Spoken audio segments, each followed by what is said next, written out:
देखिए पिछले वीडियो में हम आपको जो है लेंस का फोकस और फोकस दूरी बता दिए थे, साथ में यह भी बता दिए थे कि उत्तल लेंस का जो फोकस होता है वो धनात्मक होता है और अवतल लेंस का जो फोकस होता है वो ऋणात्मक होता है। ठीक है, तो आज हम लोग देखेंगे लेंस से जो प्रतिबिंब बनता है वो कैसे बनता है, या फिर लेंस में प्रतिबिंब का निर्माण कैसे होता है, और लेंस से जो प्रतिबिंब बनता है वह किस किस टाइप का प्रतिबिंब होता है, बनता है। ठीक है, तो सबसे पहले हम आपको दर्पण में पढ़ाए हैं कि प्रतिबिंब जो होता है वो दो ही प्रकार का होता है। जिस प्रकार दर्पण में प्रतिबिंब दो प्रकार का बनता था, उसी प्रकार जो है लेंस में भी जो है प्रतिबिंब कितना प्रकार का होता है, दो ही प्रकार का होता है। लेकिन क्या दर्पण के लिए प्रतिबिंब का फॉर्मूला जो होता था, डिफिनेशन जो होता था वो अलग था, और लेंस के लिए प्रतिबिंब का फार्मूला जो कहिए परिभाषा जो होता है क्या वो अलग है? नहीं, बिल्कुल अलग नहीं है, वही है। सिर्फ दर्पण को हटा के यहाँ पे क्या करना है, लेंस करना है। देखिए सबसे पहले लेंस में प्रतिबिंब, यानी प्रतिबिंब किसको कहते हैं, जब लेंस में प्रतिबिंब बनता है। देखिए किसी बिंदु स्रोत से आती प्रकाश की किरणें लेंस से अपवर्तन के बाद, दर्पण में क्या होता है, दर्पण से परावर्तन के बाद, यहाँ तो परावर्तन नहीं होगा, लेंस तो अपवर्तन करता है। तो लेंस से अपवर्तन के बाद जिस बिंदु पर मिलता है या फिर जिस बिंदु से हमें लगता है कि यह आ रहा है, उसी को हम लोग क्या कहते हैं, उस बिंदु का प्रतिबिंब कहते हैं। ठीक है, फिर समझिए, किसी बिंदु स्रोत से कहीं से भी प्रकाश आवे, किसी बिंदु स्रोत से आती प्रकाश की किरणें लेंस से अपवर्तन के बाद, यानी लेंस से जब गुजरेगा तो उसका अपवर्तन होगा, अपवर्तन के बाद जिस बिंदु पर वह प्रकाश जाके मिल जाएगा, कंज्यूम हो जाएगा, या फिर हमें लगेगा कि यह कहीं से आ रहा है, जिस बिंदु से आ रहा है उसी को उस प्रकाश स्रोत का प्रतिबिंब कहते हैं। ठीक है, हम यहाँ पे एक डायग्राम बनाए, इसे तो आप सब देखे ही होंगे।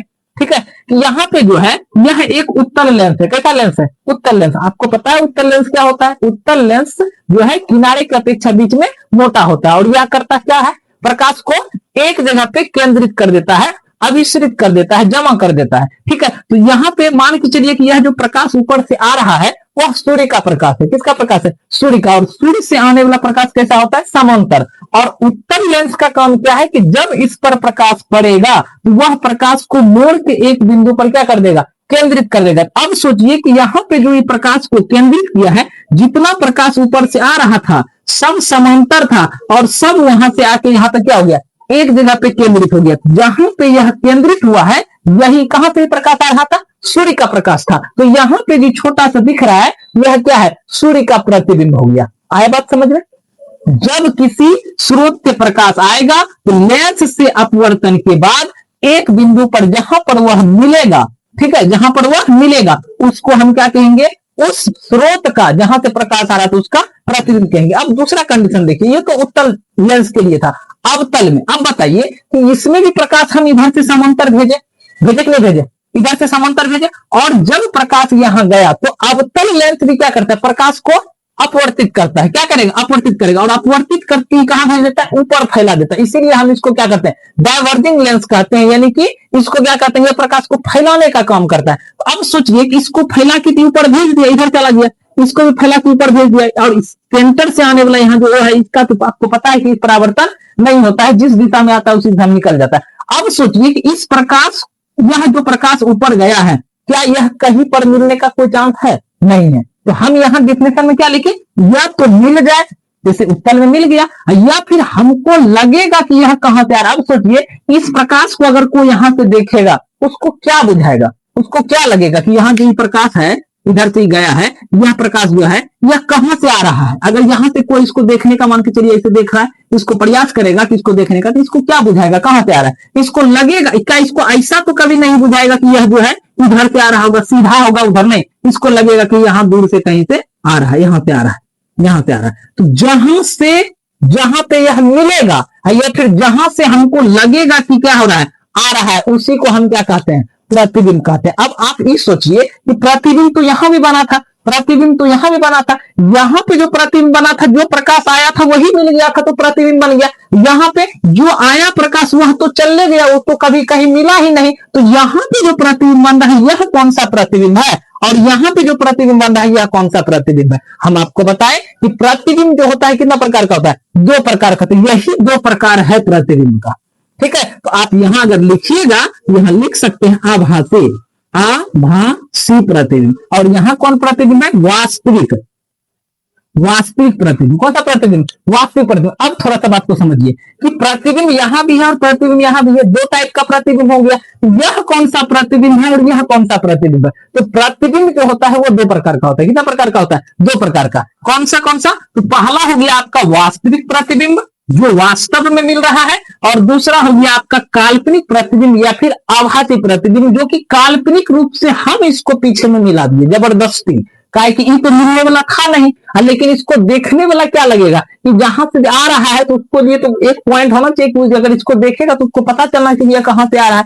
तो जब किरण वास्तव में जाके मिल जाएगा, ठीक है, उसको हम कहेंगे वास्तविक प्रतिबिंब, रियल इमेज। और अगर हम जबरदस्ती उसको मिलाएंगे, डॉटेड लाइन में मिलाएंगे, तो उसको कहेंगे आभासी या काल्पनिक प्रतिबिंब। इंग्लिश में इसको कहते हैं वर्चुअल इमेज। इंग्लिश में क्या कहेंगे? Virtual image. अब थोड़ा सा ध्यान समझिए, तो इसका मतलब है कि प्रतिबिंब कितना प्रकार हो गया? दो प्रकार का। कौन सा हो गया? एक हो गया वास्तविक प्रतिबिंब और एक हो गया काल्पनिक प्रतिबिंब। अब देखिए, वास्तविक प्रतिबिंब क्या बनाता है? उत्तल लेंस बनाता है। और काल्पनिक प्रतिबिंब क्या बनाता है? अवतल लेंस बनाता है।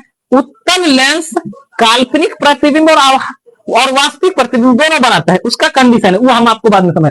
लेकिन अवतल लेंस जो है यह हमेशा ही काल्पनिक प्रतिबिंब बनाता है। हमेशा ही क्या बनाता है? काल्पनिक प्रतिबिंब बनाता है। सबसे ज्यादा पूछे जाने वाला क्वेश्चन ये कि किस लेंस में हमेशा आभासी प्रतिबिंब बनता है? किसमें बनता है? किसमें बनता है?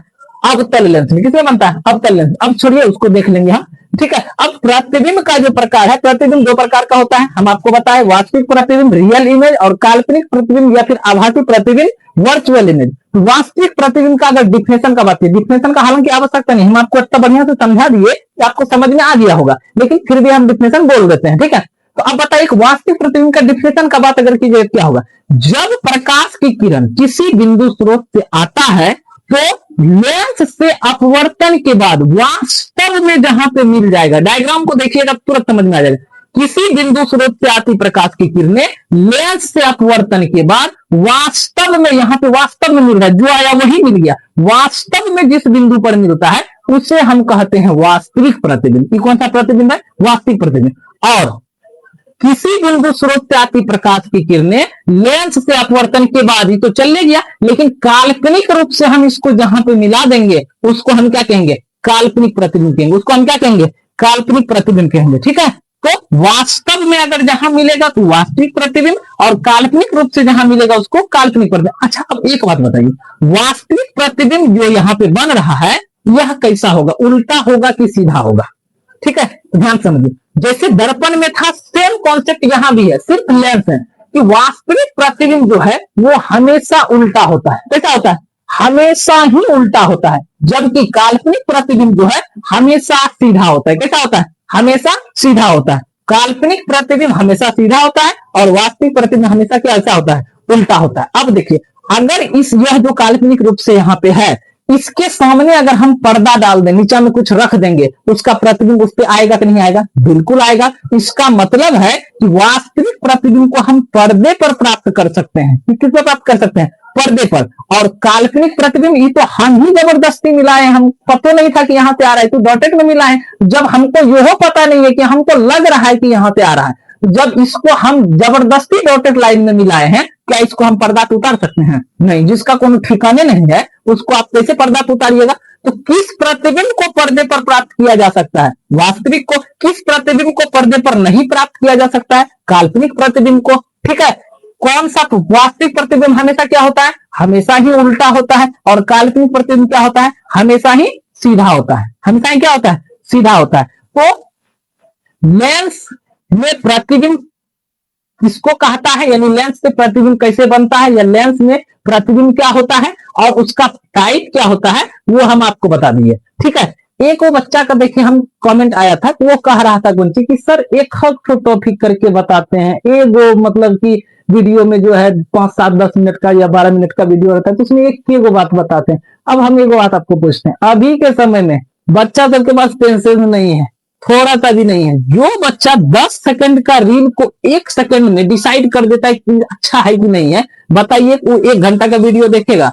इससे बढ़िया क्या है कि एक टॉपिक एक वीडियो में 5 मिनट समय दीजिए और 5 मिनट में क्या कर दीजिए, एक टॉपिक को सीख के आगे बढ़ जाइए। दूसरा टॉपिक दूसरे वीडियो में 5 मिनट का समय, 5 मिनट भी पेशेंस नहीं बना पाता है।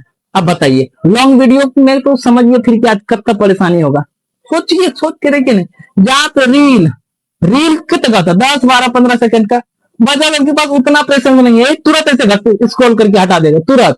सोचिए, जिसके पास 10 सेकंड का, 15 सेकंड ये बर्दाश्त नहीं कर सकता है, वो बर्दाश्त करेगा। इसीलिए हम क्या करते हैं, एक टॉपिक में एक बात क्लियर करके आपको दे देते हैं। आप एक टॉपिक देखिए, एक वीडियो देखिए, एक बात आपका पूरा तरह से क्लियर हो जाएगा, बात खत्म है। अब दूसरा वीडियो फिर मिलेगा, उसको देखिए, इससे क्या होगा, बोरिंग भी आपको नहीं लगेगा और आप आराम आराम से। अब एक बात ये होता है, एक टॉपिक में एक बात अगर हम सीखते हैं तो तुरंत सीख लेते हैं, दूसरा बात उसमें है ही नहीं है, और जो सीखे वो याद ही रह गया, क्योंकि एक वो बातें था उसमें, टेंशन फ्री हो जाते हैं। ठीक है, इसीलिए जो है एक टॉपिक में हम एक ही बात बताते हैं आपको, एक वीडियो लिए उसमें एक ही बात बताए, ताकि उसको आप बढ़िया से समझ सके और अच्छा से उसको याद रख सके। ठीक है, इसीलिए ज्यादा लॉन्ग वीडियो नहीं बनाते हैं। कोशिश फिर भी रहता है कि एक ही वीडियो बनाएं और उसमें आपको जो है पूरा तरह से बात को समझा दें। ठीक है, यह हमेशा कोशिश रहता है। तो आप लोग जो है वीडियो को देखते हैं, तो अगर आपको वीडियो अच्छा लगे तो आप उसको लाइक कीजिए, अपने दोस्तों में शेयर भी कीजिए। अगर आप चैनल पर नए आते हैं तो आप उसको सब्सक्राइब कीजिए चैनल को, ताकि आपका तैयारी बेहतर हो सके। देखिए, आप किसी भी एप्लीकेशन पे पढ़िएगा, कुछ ना कुछ तो चार्ज लगेगा, और पढ़ाई तो जो भी है उसी हिसाब से ही किया जाएगा।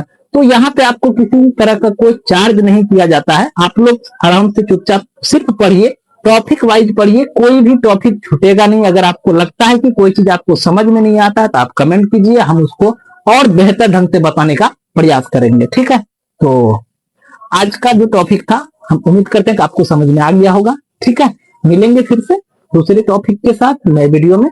ठीक है, और यह जब फिजिक्स खत्म होगा तो हम बायोलॉजी का और केमिस्ट्री का भी चैप्टर वाइज हम शुरू करेंगे। ठीक है।